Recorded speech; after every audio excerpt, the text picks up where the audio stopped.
I don't really have a script for this video. This video is going to be really, it's going to be about what you look for in a long-term rental around Tampa, Florida.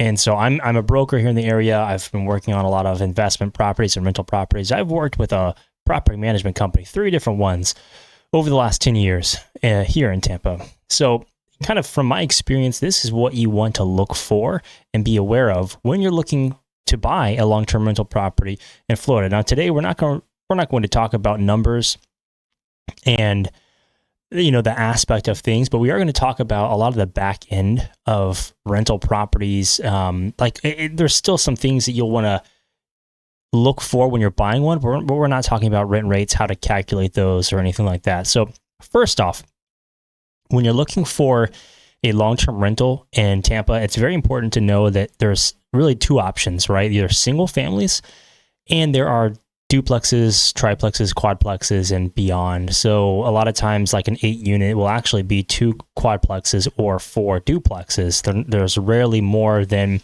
4 units per one actual physical structure. So when you're taking into account capital expenditures, keep in mind that like your roof, you're rarely going to have more than 4. Now, there's certainly there are them out there. There are 12 units under one building. There's 6, and then there's 2-story, so 6 per story. But anyway, I digress a little bit. We're going back to the single family, and kind of like the 2 to 4-plex realm is what most investors are looking for, unless you're institutional or you're a bigger apartment building buyer.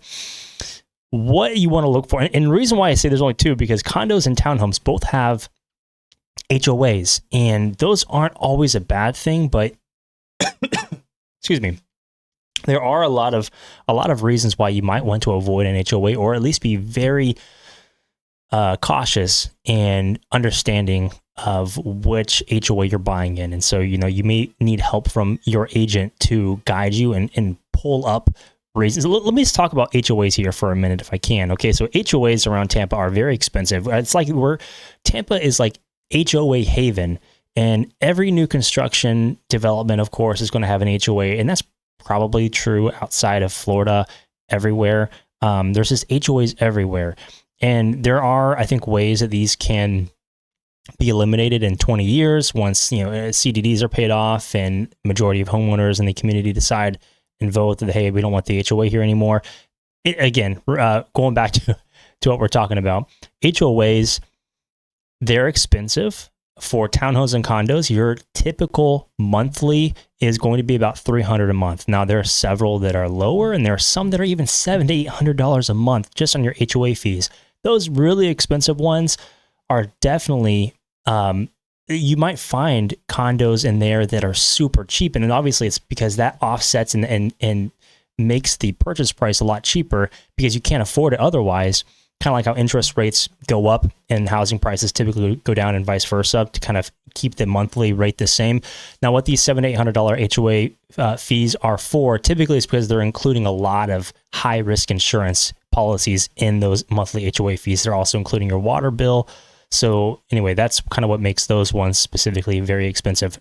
Your average is going to be about $300 a month for most of the HOAs in most of the communities around here. Now, on top of that fee, a lot of HOAs are passing rulings that you cannot rent and you may not be able to operate a rental property in those communities, or you may have to own the property for 1 or 2 years before you can rent the property out. On top of that, even if you don't have any of those restrictions, most of them have separate short-term restrictions where you cannot ever rent out as an Airbnb. So you have to be very careful what you're buying. And I know we're talking long-term rentals here. You want to be careful what the pet restrictions are on the HOA, because Tampa is a very big dog city. There's a high percentage of tenants that have dogs, and there may be some pet restrictions in the HOA where they don't allow certain sizes or breeds or whatever. So, all right, that's enough about HOAs. So what I think your 2 best bets are when you're buying a long-term rental, it's going to be your single family, and it's going to be your duplex, triplex, quadplex. And the single family, I actually will say that if you're buying a single family in an HOA, the HOAs can be much cheaper for houses. There's just less that goes into the management side of that. It might be $25 to $75 a month, or like $100 and something a quarter, that type of thing. So it's a lot cheaper for a house, and it's a little bit more doable. All right, completely off of HOAs now. Your single family and your specifically for a duplex, triplex, quadplex, and beyond. A couple things you're going to want to look for on one of those properties is how the meters are set up and who pays for them. So in Tampa, it's very common for each unit to have its own electric meter. It's kind of rare, actually, for the electric meters to not be separated out. Water, on the other hand, could be 60-40 or 50-50, whether each unit has its own water meter or not. And so if it's been separately metered, great. If not, you make sure you're factoring in what your rent rates are going to be with water included, and make sure that it doesn't mess up your numbers, knowing that you have to pay for the water, whatever they use. So there's ways to sub-meter water, but it's not always practical, depending on how the layout of the plumbing is and what you're buying, if it's side-by-side or two-story. The next thing that we want to look for is what area are you buying in? What type of area do you want to buy in? Or like, what are you expecting? Because for multifamily specifically, most of them just are in C areas around Tampa and St. Petersburg. So if you wanted to find something in more of an A or B area, you're probably looking for a house. If you wanted to find a duplex in one of those areas, they're very limited. They really just haven't been building multifamily properties as quickly or consistently as single family. Everything's been single family around here. So all the multifamily properties out there generally are older, like in the 80s or younger than that, actually. Or I'm sorry, older than that. 80s or older. So 70s, 60s, 80s, 50s, that, kind of in that range. Most of them are block construction, which is great. You don't have to worry about termites as much, which actually leads me to my next thing, termites and mold. Those are the two big things in Florida that you're going to want to look for, because we have such high humidity in Tampa that mold grows very, very easily. Now, it's not always the bad mold. There's 50 different, 100, whatever. There's so many different types of mold out there that everybody assumes, you say the M word, and there's, mind runs crazy, but that's not always as bad as it seems. Now, we don't want any type of mold ideally, but there's some molds that are easier to get rid of and some that aren't. So when you're going through and doing your inspections during your inspection period, I think it costs like $300 to do a mold test. Just get an idea of if there's anything kind of lingering in the attic or in the walls. And typically, I think that block construction properties tend to hold a little bit more moisture than like wood framed properties would. So keep that in mind. Now, the benefit of having a block built home is that you really don't have to worry about the subterranean termites. Termites are another big pest in Florida. So if you have or you're looking at a wood framed house, that's not necessarily a bad thing.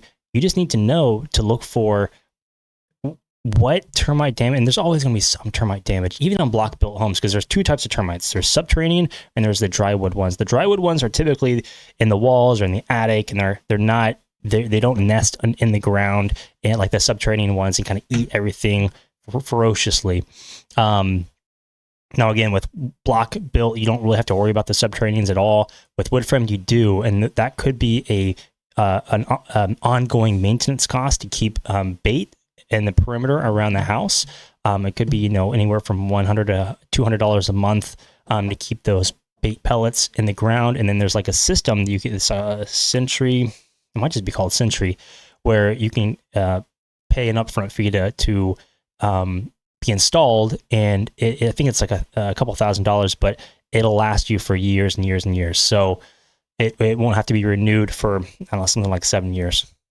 And I think the last thing that I'll talk about on this video is the weather and hurricanes. We get a lot of rain throughout the rainy season, which is generally from April to I did another video on this actually from April to I think it's like October or November.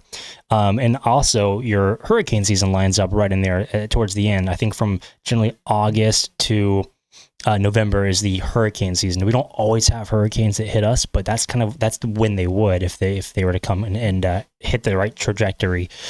Now Tampa is in the right spot for geographically for hurricanes to really, we avoid them all the time. Now we don't avoid the outskirts of them. We don't avoid tropical storms. We don't avoid like just the bad weather, but we avoid generally direct hits, which is where, you know, by the time a hurricane hits us, it's at least a category 3 instead of a category 5. And there's a massive difference. If you look at the Saffir-Simpson wind scale of what each hurricane hits at what category, it's a pretty massive difference from 3 to 5. So we get lucky in that sense. And then altogether, sometimes we just avoid them altogether. So that's one thing to note, that Tampa's not as risky as some places like Miami, the Keys, Naples, Fort Myers, Fort Lauderdale, like that, kind of that general southern Florida. They're more likely to get hit than us. But then the rainy season I was talking about, we get a lot of rain. So roofs tend to last a short period of time in Florida. And so a lot of insurance companies in the past have had a 15-year window where your roof, if it's over 15 years, then it needs to be replaced before it can be sold. So when you're looking at a new property or a property and the roof is getting close to that, or maybe it's already surpassed it, your insurance agent may need you to get a new roof on that property ASAP or before close. Something to keep in mind. Now, lately too, this makes things worse. I've actually heard reports that some insurance companies are making, they've changed that 15 years to 10 years. And part of that is because we've had that bad Hurricane Ian, about a year and a half ago, it was actually one of the most costliest hurricanes in United States history. I think it hit the top 5. It kind of triggered a lot of insurance companies to go broke. Several of them have also left the state. And so there's kind of a few remaining now, and they're kind of setting the rules. And you know, I think there's some policies that are going out there to try to tamper down what the requirements and how high insurance rates are getting, all that type of thing. But for now, you may be looking at roofs that are over 10 years old, and just the standard ones, not the 30 or 45 or metal roofs, but just like your kind of low tier shingle roof. They may be looking at about a 10-year lifespan for those for insurance purposes. Doesn't mean that they can't last another 10 on top of that, but just something to keep in mind. So I think that's about it for this video. I'm going to link my last hurricane video up here. So if you have any questions about the weather or anything other rental related, drop it in the comments below. Please subscribe. Thanks for watching.